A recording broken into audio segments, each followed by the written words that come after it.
The desert world of Athos was known for its silence. No birds sang, no rivers flowed, and no forests whispered in the wind. Only dry sand stretched to the horizon, broken by jagged rocks that looked like the bones of an ancient beast. It was here that Miran worked, a lone salvage worker who searched forgotten places for anything of value. For weeks he had been digging near a ridge of black stone, guided by faint signals from his scanner. At first, he thought it was nothing but a cluster of old metals left behind by traders or broken ships. But as he dug deeper, the signals grew stronger. The sand shifted under his boots, and soon a hollow sound echoed below him. Miran realized there was a structure buried beneath the desert.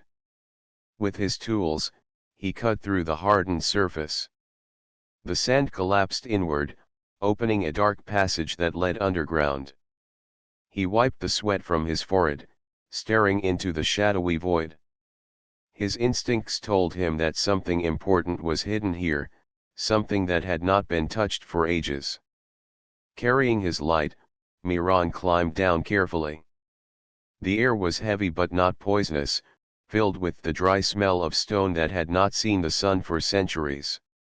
He reached a wide hall, its walls carved with strange symbols that glowed faintly in the light. The more he walked, the larger the hall became, until he found himself standing at the edge of a massive chamber. The sight stole his breath. The chamber stretched farther than his eyes could follow. The walls were covered from floor to ceiling with golden masks. Each mask was different. Some had calm faces, some looked stern, others wore expressions of sorrow or anger. Yet they all shared one thing: their eyes. The golden masks had eyes that shimmered faintly, and wherever Miran moved, he felt those eyes following him. A chill ran through his spine. It was not just the size of the chamber, nor the countless masks that unsettled him. It was the strange feeling that he was being judged. He stepped closer to one of the walls. The mask nearest to him had the face of an old man with deep lines across his cheeks. Its golden surface reflected the light, but its eyes seemed alive. Miran tilted his head one way, then the other, and the mask's eyes seemed to shift as well, always locked onto him. "This is no treasure hoard," Miran whispered to himself. "This is something else." He touched the wall, expecting it to be cold. To his surprise, the gold was warm under his hand, like skin under sunlight. He quickly pulled back. His heart raced, but curiosity kept him rooted in place. He wanted to leave, yet he could not. The chamber was not silent either. When he listened carefully, he could hear faint murmurs echoing through the space. It was like 1,000 whispers layered over each other, too soft to understand yet strong enough to remind him that he was not alone. Miran forced himself to move. He walked deeper into the chamber, counting his steps just to calm his nerves. With each step, the masks seemed to brighten, their golden faces glowing with a strange inner fire. He felt as if they were waiting for something, as if his presence had awakened them after a long sleep. He wondered who had built this place. No records spoke of such a chamber on Athos. The aliens who once ruled these sectors left ruins, yes, but nothing like this. Their temples and machines were crude compared to the perfection of these golden walls. Whoever had crafted the Chamber of Masks had knowledge far beyond anything he had seen. At the center of the chamber, he found a raised platform. Around it, the masks seemed larger, grander, their expressions sharper and more defined. He stepped onto the platform and looked around. The whispers grew louder for a moment, like the chamber itself was reacting to his choice. Then silence returned, heavy and absolute. Miran swallowed hard. He was a simple man, not a scholar, not a soldier. Yet he felt a weight pressing on him here, as if this chamber was a place of trials or judgment. When he turned to leave, the unexpected happened. The mask nearest the platform flickered with a golden glow. Its eyes flashed like burning embers, and for the briefest moment, its mouth moved. Miran froze. The mask's lips shaped a word, but the sound was swallowed by the air. He could not hear it, yet he knew it had spoken. He stumbled backward, his heart hammering. The other masks remained still, but he no longer doubted that they were more than decoration. They were watchers. He climbed out of the chamber as fast as his legs could carry him. When he reached the surface, the desert sun almost blinded him, but he welcomed its light. He breathed deeply, trying to steady his racing heart. Miran looked back at the dark opening in the ground. He knew he should seal it, walk away, and never return. But the image of the glowing eyes and the moving lips stayed with him. That chamber held secrets. Secrets older than the empires that ruled the galaxy now. And something inside it had noticed him. Miran did not sleep the night after his discovery. He lay in his small shelter on the desert's edge, staring at the ceiling while the faint sound of the wind outside carried grains of sand against the walls. Every time he closed his eyes, he saw the masks. Their golden faces shone in his thoughts, their eyes glowing, their whispers echoing inside his skull. By morning, he knew he could not keep the secret to himself. Curiosity was stronger than fear. He called a few people he trusted, his crew of fellow salvagers who had worked with him on dangerous jobs before. They were not scholars or soldiers either, but they were loyal and knew the value of ancient finds. When he told them about the chamber, they exchanged uncertain glances. Some laughed at first, saying he had probably found nothing more than an old temple. But Miran's serious expression and trembling hands silenced them. "We need to see this place," said Rana, the one who often guided the crew. She was cautious but never turned away from opportunities. "If it is as you say, we should at least study it. Maybe there is treasure. Maybe something more." So together, they returned to the ridge. With ropes and lights, they climbed into the dark passage Miran had opened. One by one, they stepped into the chamber. The moment their lights revealed the endless golden masks, silence fell. The crew gasped. Some whispered prayers. Others stepped back in fear. The chamber looked even more alive now, with more eyes upon it. Every golden mask seemed to glow brighter in response to the group's presence. "It is like they are watching us," said Joran, his voice uneasy. "They are watching," Miran replied softly. As they moved deeper into the chamber, the masks shifted faintly. Some turned their gaze to follow, others changed their expressions. A smile curved into a frown, a neutral face twisted into one of sorrow. The crew noticed these changes, and whispers of fear spread among them. "This is not a temple," Rana said. Her eyes scanned the walls carefully. "This is something else. These masks are no simple art." Before anyone could answer, a sound echoed from the far side of the chamber. The crew spun around, their lights catching a new group entering through the shadows. Figures in dark armor stepped forward, their helmets reflecting the glow of the golden faces. Aliens. They were tall and thin, with pale skin showing where the armor did not cover. Their leader carried a staff marked with symbols of authority. Their eyes glimmered faintly in the dim light, and their steps were slow but deliberate. "You should not be here," the leader said in a cold voice. His words were clear, translated through a device on his chest. "This place is forbidden. You walk among things you do not understand." The crew tensed. None of them had expected company, much less from the alien overseers who often patrolled forgotten worlds. These aliens claimed guardianship over ruins across the sector, but rarely did they interfere with scavengers unless something of great importance was uncovered. "Who built this chamber?" Miran asked, stepping forward. The alien leader's expression hardened. "It was built long before your kind rose from the soil of your world. It was built by those who ruled the stars when your species still feared fire. They left behind guardians, and this place remains under their watch. Leave now or face punishment." Miran felt the masks behind him glowing brighter. He glanced back and saw their eyes fixed upon him more than anyone else. His chest tightened, but instead of fear, a strange courage filled him. "These masks," he said slowly, "they are not just walls. They are alive. They react to us." "Why?" The alien leader struck the ground with his staff.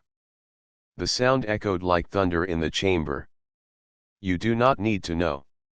Your kind cannot bear the truth. Leave this place and forget what you have seen." But as he spoke, something unusual happened. The masks shimmered.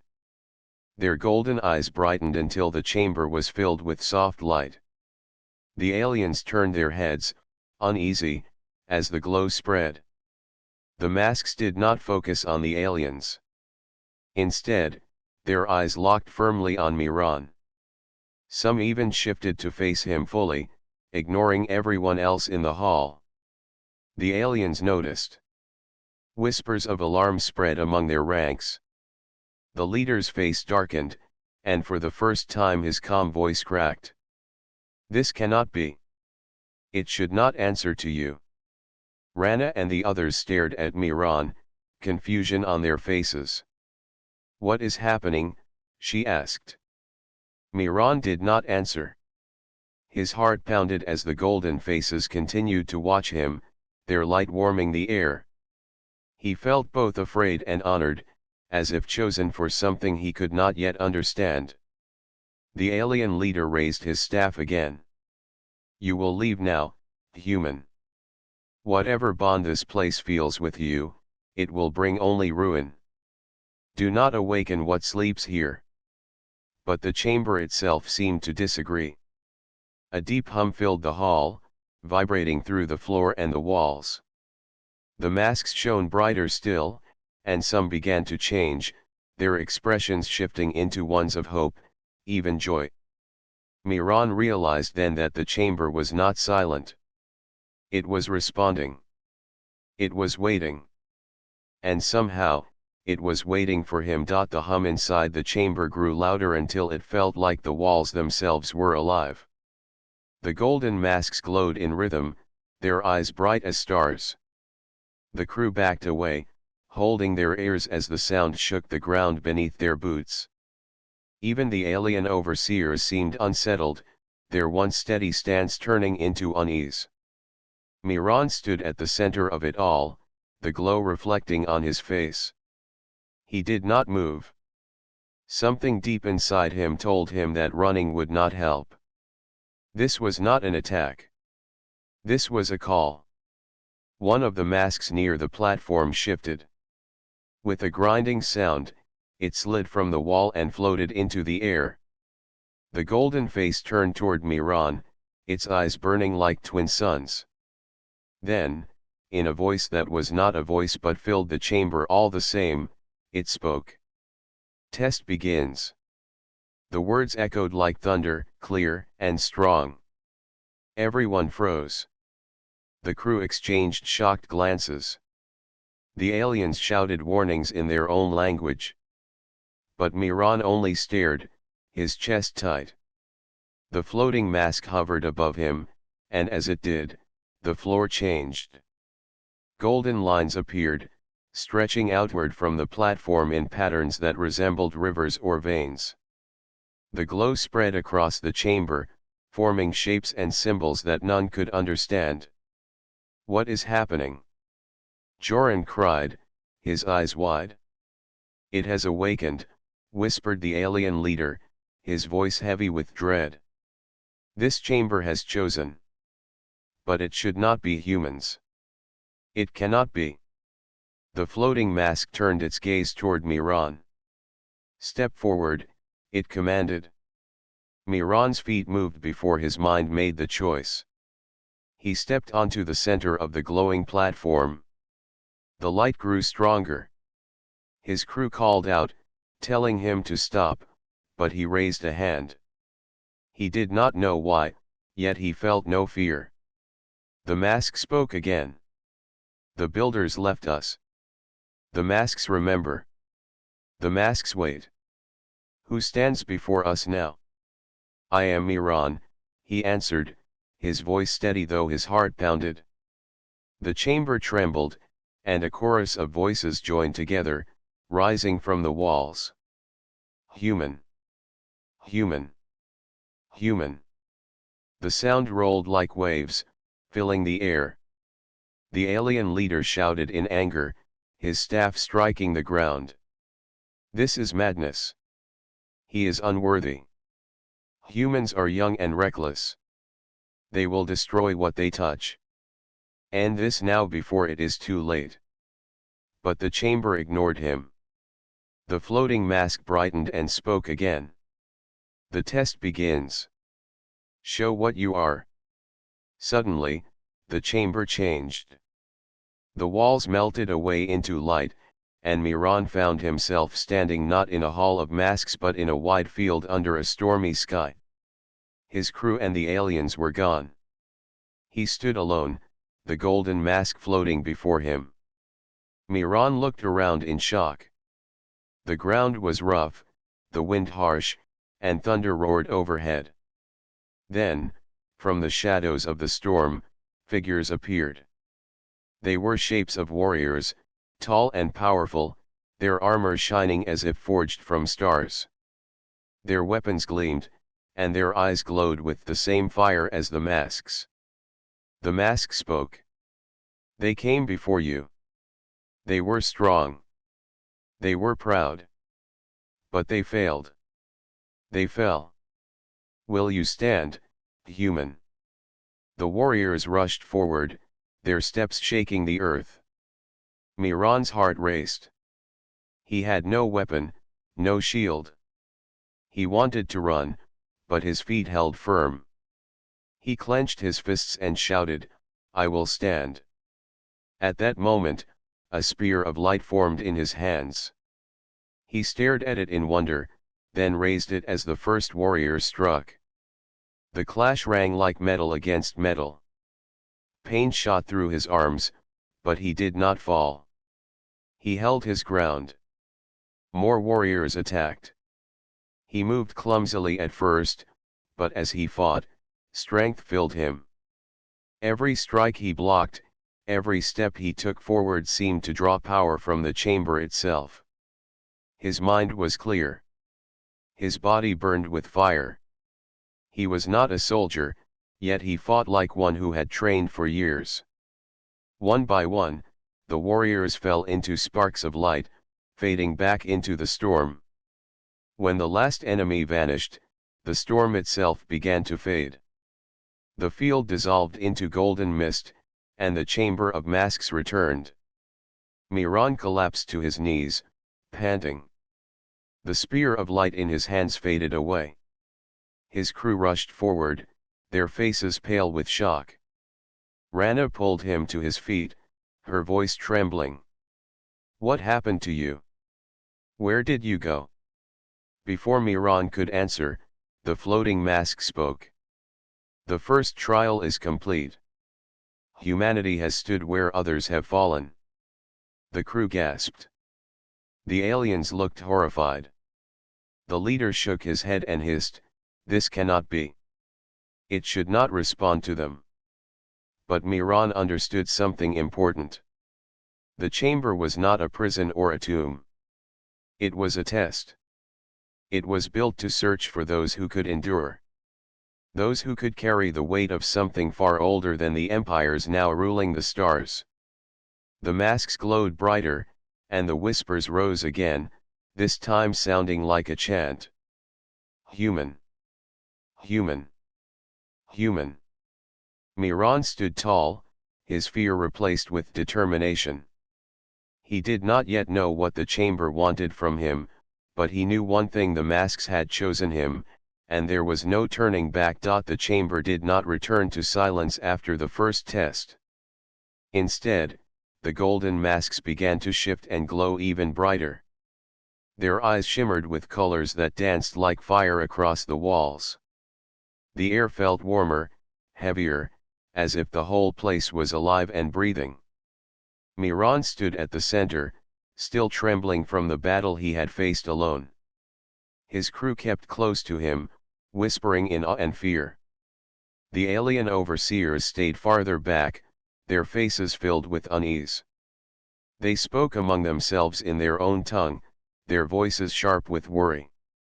Then the floating mask lowered itself until it was level with Miran's eyes. Its voice was calm but powerful, filling every corner of the vast chamber.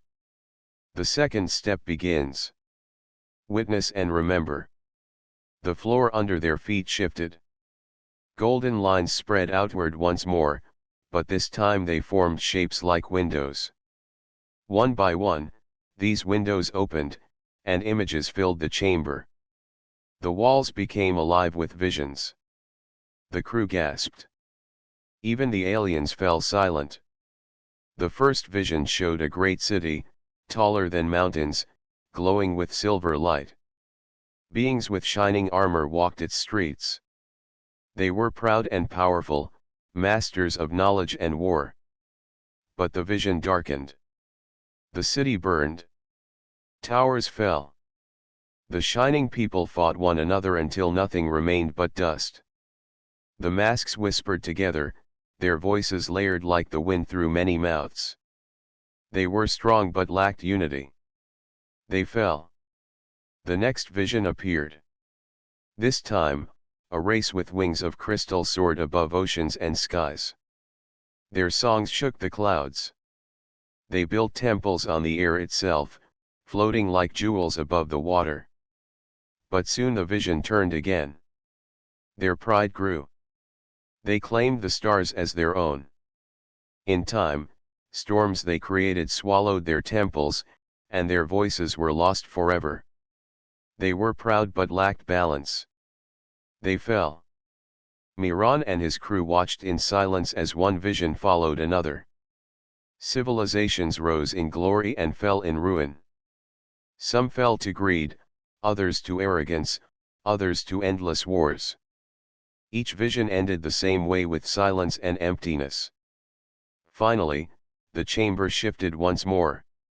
The masks glowed brighter, and new images filled the air. This time, Miran knew what he was seeing. He saw Earth. The crew gasped louder now.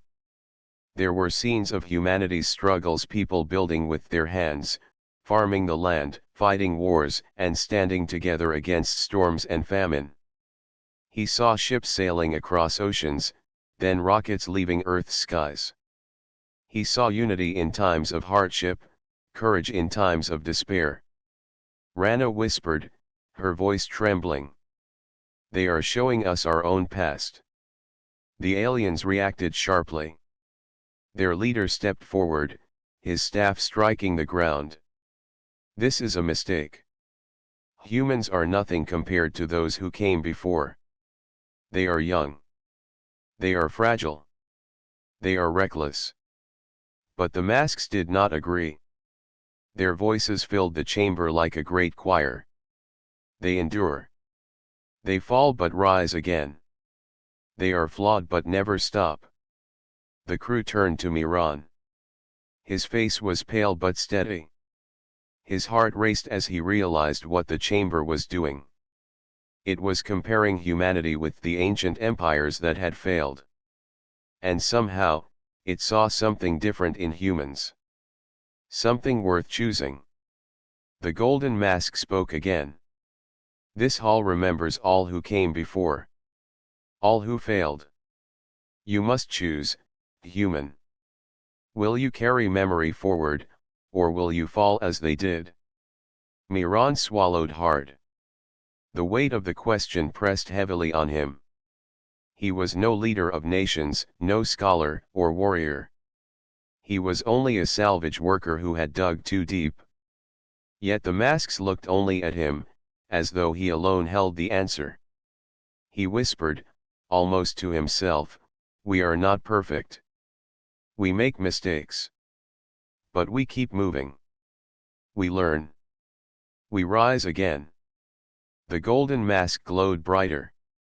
The visions shifted. Now they showed something else: humans not only surviving but reaching stars, building colonies, and standing against greater foes. The images were not memories but possibilities, glimpses of what could be if humanity continued forward. The crew stared in silence, hope flickering in their eyes. Even the aliens looked shaken. Their leader lowered his staff, his face filled with fear. If this chamber grants them its legacy, the balance of the galaxy will break. They will not be controlled. But the masks did not answer him. Their whispers grew louder, a chant that echoed through every corner. Human. Human. Human. Miran felt the sound in his chest. It was not only words but a weight, a responsibility. The chamber was not asking for treasure, nor offering simple power. It was asking for guardianship, for memory, for endurance. He looked at his crew, at Rana, Joran, and the others who had trusted him enough to come here. He saw fear, but also pride. He knew they felt it too, the sense that something larger than themselves was unfolding.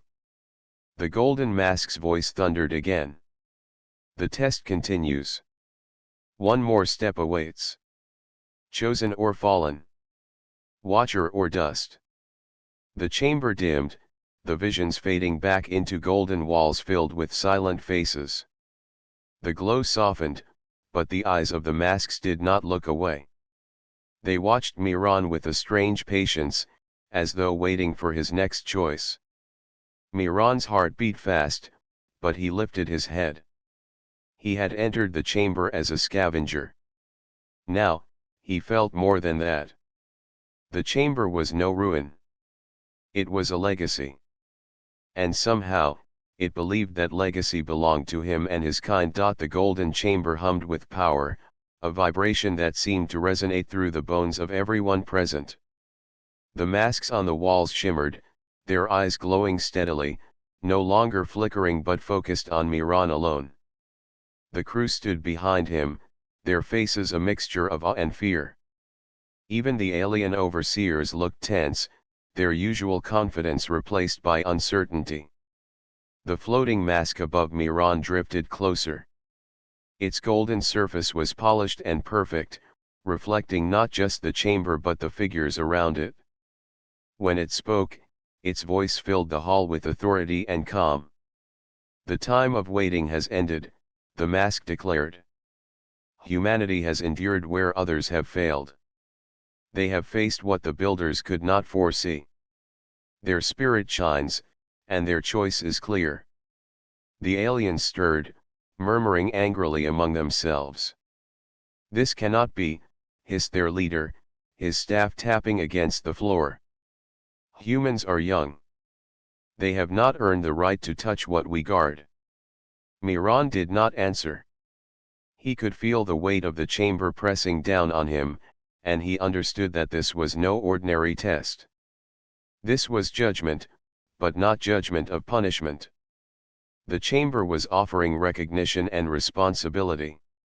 You have seen the rise and fall of civilizations, the mask continued. You have stood against trials that were beyond your years. You are flawed, yet you endure. Will you accept the burden of memory, of watchfulness, and of guidance for the worlds to come? Miran's chest tightened.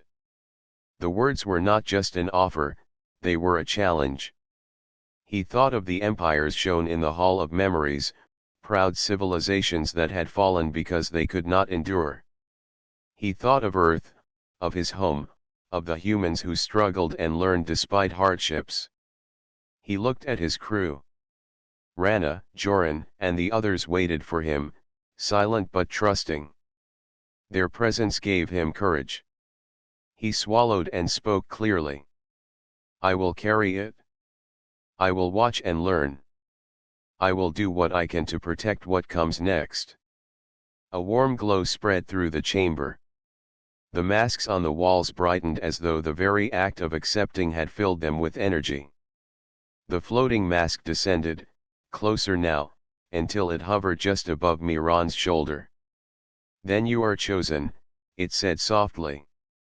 Chosen not for power, but for endurance. Not for conquest, but for vigilance. You are the first human to inherit what the builders left behind. The aliens recoiled. Their leader's face darkened with anger and fear. You will bring chaos, he said. You do not understand what this means. The builder's knowledge is not for the unworthy. But the masks did not answer. Their whispers rose together, forming a chorus that filled every corner of the hall. Human. Human. Human. The sound was not threatening, yet it carried authority that could not be denied. The floating mask extended a golden tendril, delicate yet strong, and placed it over Miran's chest. He felt warmth spread through him, a flow of knowledge and memory. Images flashed in his mind, star maps of forgotten sectors, designs of technologies lost to time, and glimpses of civilizations that had risen from ashes only to vanish again. His crew gasped, stepping closer. Miran, what is happening? Rana asked, her voice trembling. I can see, he whispered. His eyes shone with a new understanding. I can see their knowledge, their paths, their history. The chamber is giving it to me. The alien leader stepped forward, raising his staff in defiance. This is forbidden. You do not have the right to bear this legacy.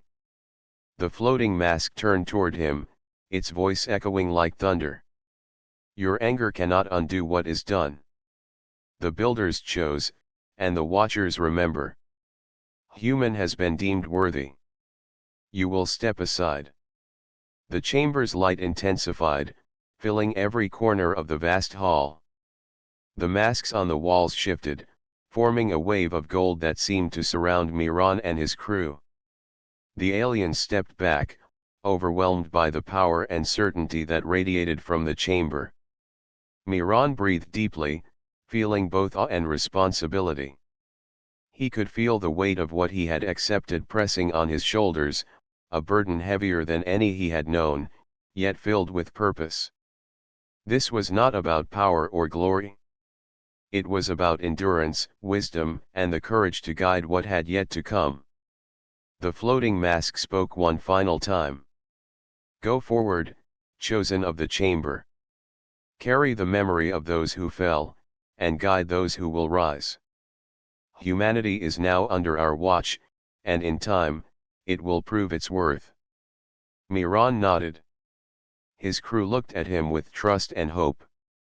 The alien overseers, though still wary, had no choice but to retreat. They had seen what the chamber had chosen, and even they could not argue against the verdict of millennia. As Miran turned to leave, the chamber seemed to hum softly in approval. The golden walls glimmered, as if bowing in acknowledgement. He knew that this was only the beginning. The knowledge, the responsibility, and the challenges ahead would shape him and humanity in ways no one could yet understand. He took one last look at the masks, their golden faces calm but alert. They would watch, guide, and judge, but now they would do so alongside humans.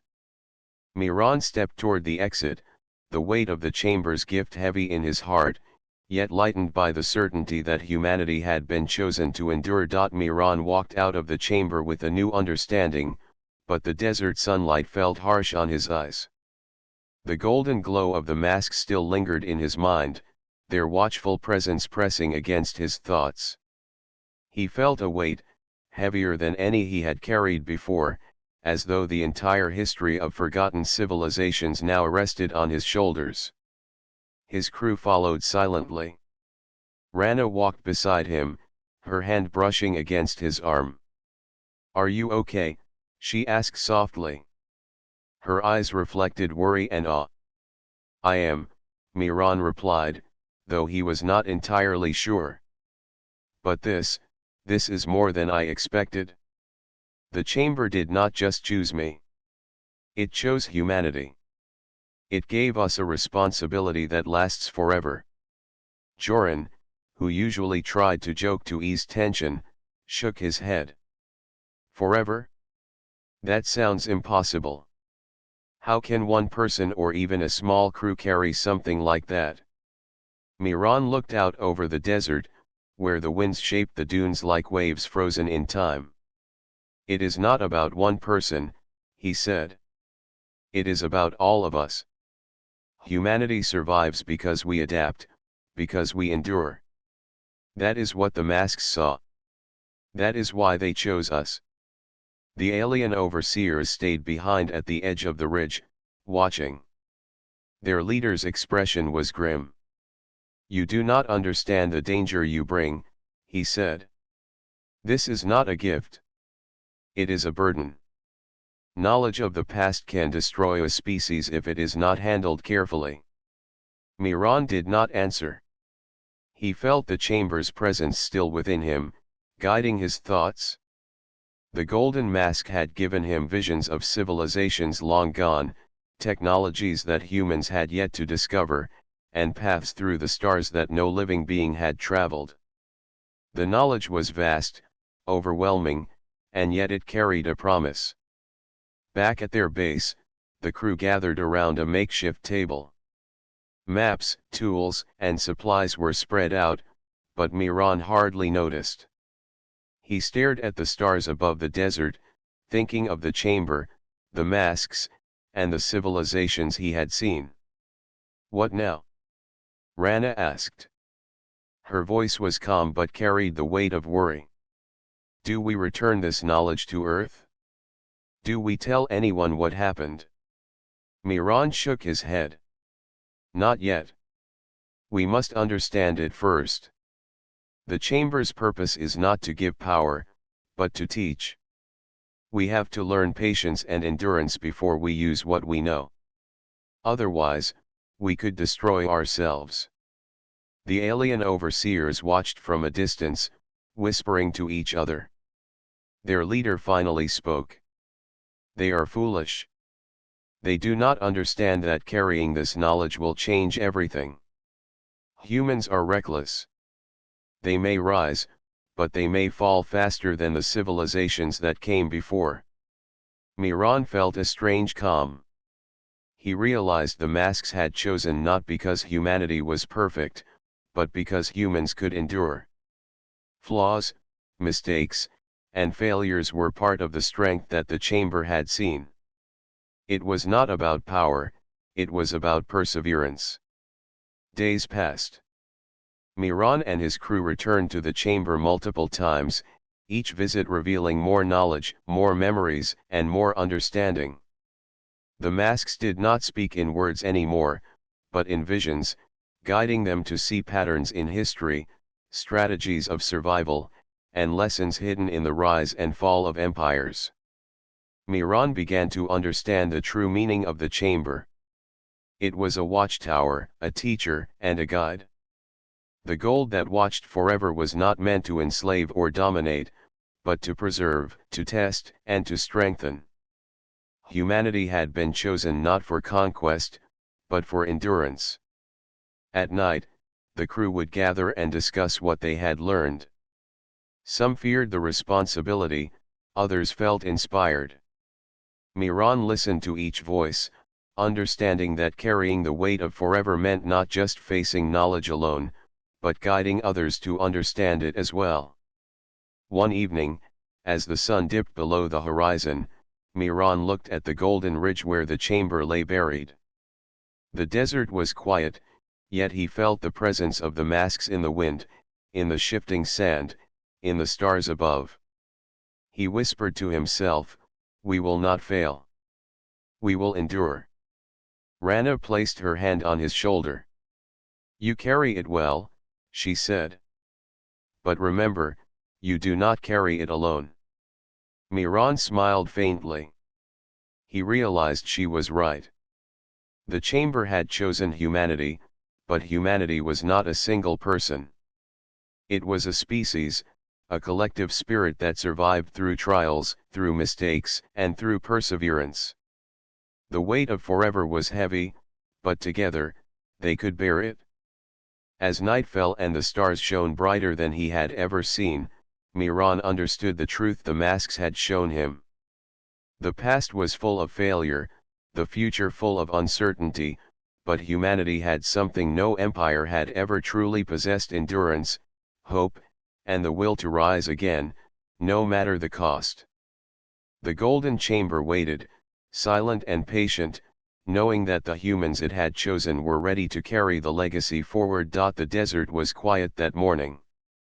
The winds blew soft, carrying the scent of dry sand and the warmth of sunlight over the ridge where the chamber lay hidden. Miran stood at the entrance, looking down into the dark passage. The golden glow of the mask still lingered in his mind, a memory that would never fade. His crew gathered around him, silent but steady. Rana and Joran exchanged glances, knowing that what they were about to do would change everything. The alien overseers remained on the horizon, watching from a distance, their expressions wary and uncertain. Miran stepped forward, feeling the weight of the golden legacy on his shoulders. He knew that the chamber had chosen humanity not for conquest, but for endurance.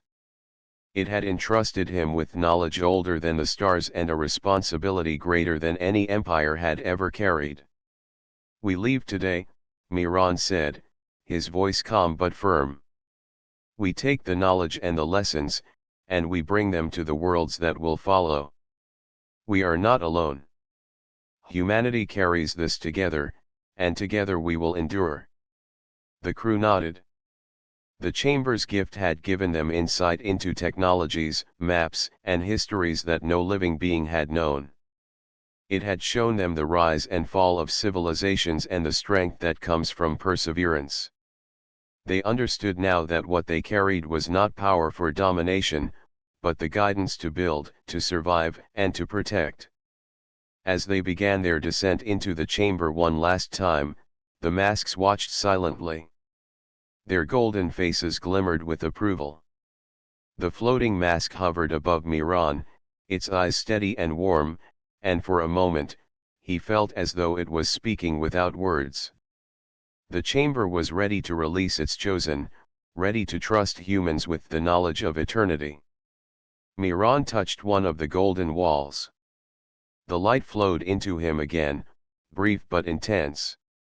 He saw maps of hidden star routes, designs of ancient ships, and glimpses of civilizations that had vanished into the void.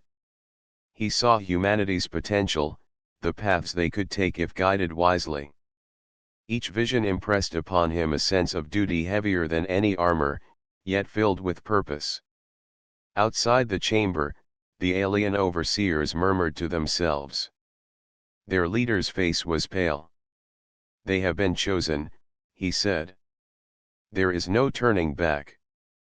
Humans will carry what we were sworn to guard. Miran emerged from the chamber with the crew behind him. The sun hit the golden walls, making them shine like molten fire. He looked back once more at the masks, their silent faces watching him. He bowed his head slightly, a gesture of respect and gratitude.